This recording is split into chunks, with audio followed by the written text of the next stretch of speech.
তুমি কি মুড়ি বিক্রি করো? হ্যাঁ, কেউ বাধা দেয় না তোমারে? না, এদিকে কি কিছু কয় না আমারে। এনে সানাসুর আছে, তারপরে টমেটো আছে, খেয়ার আছে, কাঁচামরিচ আছে। তো তোমার এই ঝালমুড়ি কে খায়?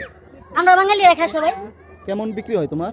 বিক্রি হয় মনে করেন রবিবারে যদি লোক আয় এতে মনে করেন 2 মিলিয়ন 3 মিলিয়ন 4 মিলিয়ন এমন হয় রবিবারে। যুদ্ধের কারণে মনে করেন সবকিছু মনে করেন নিশ্চয় হয়ে গেছে একবারে। এমন কেমনে চলুম, মাথাতে একটা বুদ্ধি নিচ্ছি, যখন বাচ্চারা হলে চলতে গেলে আমার একটা ব্যবস্থা নিতে হইব। এর লিগে ঝালমুড়ি আডা লইছি আর কি, যে আমরা বাঙালি ভাইয়ারা যদি সবাই খা তত জান্ডা বাঁচবো আমার। সাথে অন্য দিন মনে করেন কাজ ছিল না অনেক দিনে, আজকে 3-4 দিনের একটা কাজ পাইছি মুস্তাফা জাহারাতে, এটা যা ডিউটি করি। তোমার এই ঝালমুড়ি শুধু বাংলাদেশিরাই খায় না সিরিয়ানরাও খায়? এই দেশের মানুষও খা, লেবানিজরাও খায়? এরাও খা মাঝে মাঝে।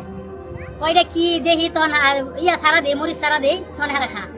তো তোমার এই ঝালমুড়ি বিক্রি করতে কোনো লজ্জা লাগে না যে আমি ঝালমুড়ি বিক্রি করতে না চাই? ভাই, আমার এটা কর্ম করে খাইতে আমি অনেক খুশি, আমার তো কোনো লজ্জা লাগে না। কিসের কারণে? আমার একটা বাচ্চা আছে বা আমার দেশের মানুষ আছে, মানে মনে করেন হাত পাইতে যদি খাইতাম তো লজ্জা লাগতো, কিন্তু আমি হাত পাইতেছি না কেউ কাছে, আমি কর্মট করে খাইতে আমি মনে করেন সুখী নিজে নিজে।